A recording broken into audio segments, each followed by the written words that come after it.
ये कहानी लगभग हर घर की है, जहाँ शादी के बाद लड़के की माँ और लड़के की बीवी को ये असुरक्षा हो जाती है कि कहीं उनका पलड़ा लड़के के सामने हल्का ना पड़ जाए। ऐसे में चालाक बहू सास को कैसे देती है जवाब, चलिए देखते हैं इस कहानी में। सौम्या और उसकी सास एक दूसरे से जलन की भावना रखती। दोनों के बीच सिर्फ कंपटीशन था कि आखिर शेखर है किसका। शेखर यानी सौम्या का पति और कंचन बहन का बेटा। एक दिन सौम्या अपने कमरे में शेखर से फोन पर बात कर रही थी। हेलो शेखर, मैं ना आज सारा दिन घर का काम काज करके थक गई हूँ। क्यों ना शाम को किसी क्लब में चले? Okay baby. कमरे के बाहर कंचन बहन सौम्या और शेखर की सारी बात सुन लेती हैं। बड़ी आई मेरे बेटे को लेकर क्लब जाने वाली। शाम को तो वो मेरे साथ मंदिर जाएगा। शाम को शेखर जल्दी वापस आता है और सौम्या भी शानदार ड्रेस पहनकर तैयार रहती है। अरे शेखर बेटा, अच्छा हुआ तुम आ गए। बेटा लगता है मेरी कमर में लचक पड़ गई है। हाय, मैं तो मर गई। अरे माँ, क्या हुआ? मेरी तो सौम्या से बात हुई थी, उसने तो मुझे कुछ भी नहीं बताया। तभी शॉर्ट चमकीली ड्रेस में फुल मेकअप में सौम्या वहां आ जाती है। सौम्या, तुमने ये क्या हाल बना रखा है? माँ की कमर लचक गई है। जल्दी चलो, हमें माँ को डॉक्टर के पास ले जाना है।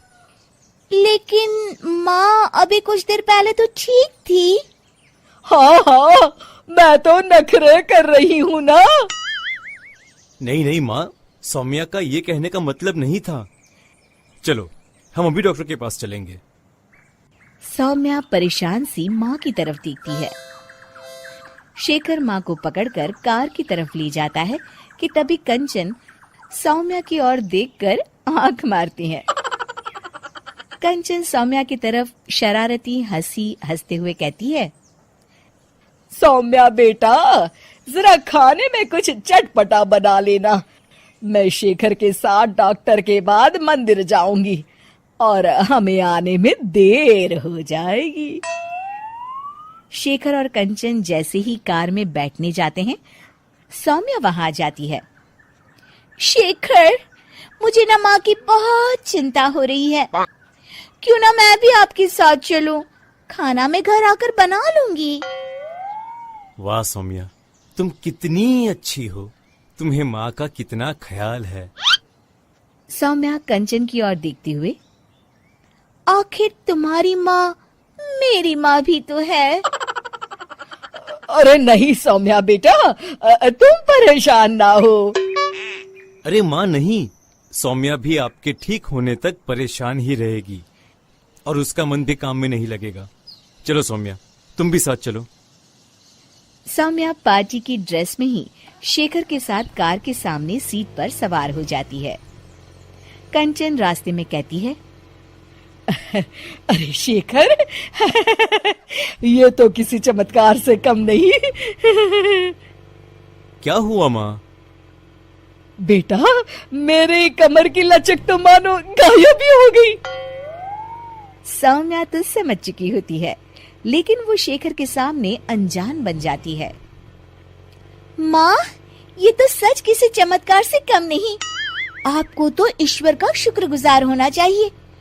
शेखर, चलो हम माँ को सिविल लाइंस के हनुमान मंदिर ले जाते हैं। और देखिए ना, आज मंगलवार भी है। हाँ, क्यों नहीं। लेकिन सौम्या, मैं तो ऑफिस से सीधे यहाँ आ गया हूँ। मैंने तो हाथ मुंह भी नहीं धोए। मैं मंदिर कैसे जाऊंगा? कोई बात नहीं शेखर, मैं और माँ भगवान का शुक्रिया अदा कर आएंगे। चलो, अच्छा ही है, ये मेरे साथ रहेगी और मैं मंदिर के भी दर्शन कर लूंगी। रही बात शेखर की, तो अच्छा ही है। अगर वो मेरे साथ नहीं तो इस सौम्या की बच्ची के साथ भी नहीं रहेगा।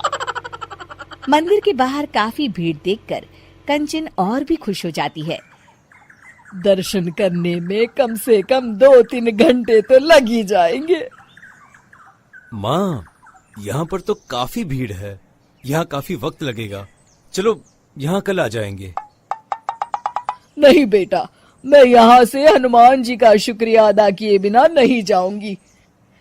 वैसे भी मेरा आज सारा दिन का उपवास है, दर्शन करके ही मैं कुछ खाऊंगी बेटा।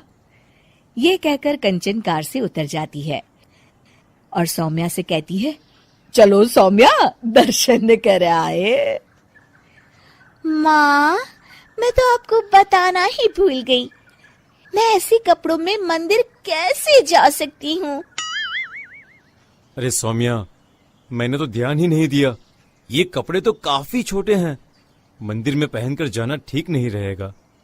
और बिना दर्शन किए माँ कुछ खाएगी नहीं। अब क्या करें?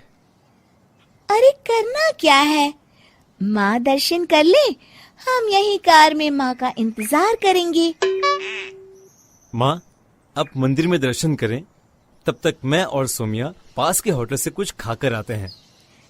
और हाँ, आपके लिए भी पैक करवा लेंगे।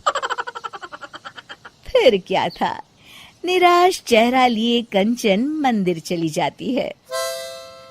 सीख, चालाकी उतनी ही अच्छी है जिससे किसी को नुकसान ना पहुंचे, वरना कभी कभी ज्यादा चालाकी नुकसान का कारण भी बन जाती है।